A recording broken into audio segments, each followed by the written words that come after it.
Kia ora. Mr. Speaker. Dr. Cam Calder. The Chinese have a curse expressing the hope that one may live in interesting times, Mr. Speaker. These are interesting times, not just in New Zealand, but in every country in the developed and developing world. As IMF Managing Director Christine Lagarde said recently, the global economy is experiencing a widespread decline of confidence as problems mount in the Eurozone and beyond. Ms Lagarde said further, policymakers everywhere must maintain a crisis management mode as risks increase. The IMF is pressing governments around the world to step up their responses as both advanced and emerging economies show troubling slowdowns.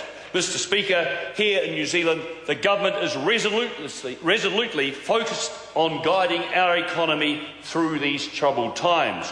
We are reducing our exposure to overseas debt markets as much as possible, while still continuing to cushion vulnerable New Zealanders from the harshest edges of the ongoing financial crisis.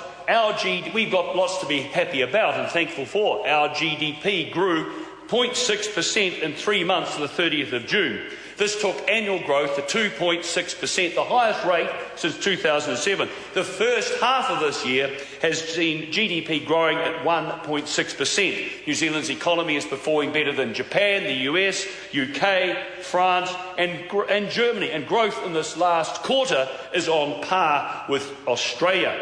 We cannot hope to influence the external events which impact upon our small country and relatively tiny economy. What we can do, what we must do, and what we will do is to continue to concentrate on our wide-ranging economic program. An economic program, Mr. Speaker, that will increase New Zealand's long-term competitiveness and give our businesses the best chance of succeeding. We focus on growth that is sustainable and built on higher savings and earnings rather than ever-increasing consumption and debt. New Zealand's households and businesses are recognising that the cheap finance feeding frenzy facilitated under the supervised neglect regime of the last Labour government is unsustainable, untenable and ultimately a road to nowhere other than economic and social stagnation. The message is getting through. New Zealanders are saving more with positive household savings rate for the first time in a decade. The ANZ Bank fancifully named Truckometer, an index based on traffic volumes in selected roads around New Zealand, suggests increasingly robust growth in the fourth quarter of this year. This government understands that sustainable economic growth that creates permanent, worthwhile jobs is best achieved by building a competitive economy that allows businesses to trade successfully with the rest of the world. There are 60,000 more jobs in New Zealand than 2 years ago. New Zealand needs more jobs and higher paying jobs. Why? Because jobs give people income to support their families. Jobs give people money to pay taxes, to pay for public services, and more high-paying jobs mean poor people will choose to live here. Jobs depend on businesses that are competitive, businesses that sell something people value, something unique, something of better quality, or at a lower price, Mr. Speaker. This government understands that businesses, in turn, depend on 6 key things: ideas and innovation, to create the opportunity or perceive a niche market. And interesting, Mr. Speaker, New Zealand is now third in Asia and Oceania after Singapore and Hong Kong in the Global Innovation Index.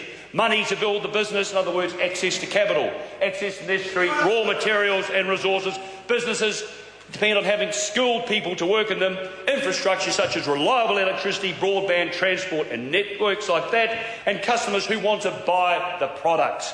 These are the foundation stones of New Zealand's competitive business success.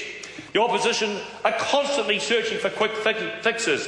Their latest stood out like a bishop at a naked billiards party in terms of its inappropriateness, and I refer, Mr. Speaker, to their calls for intervention on New Zealand's currently high exchange rate. I ask you, surely the major test for intervention must be, can we make a difference? As mentioned before, a lot of the drivers are international events such as the huge currency flows following quantitative easing, large countries' exchange rate policies, as well as the continuing uncertainty and perceived risks around the Eurozone. with the tsunami-like size of these external forces in New Zealand, intervention would be futile. We are getting on with the job. The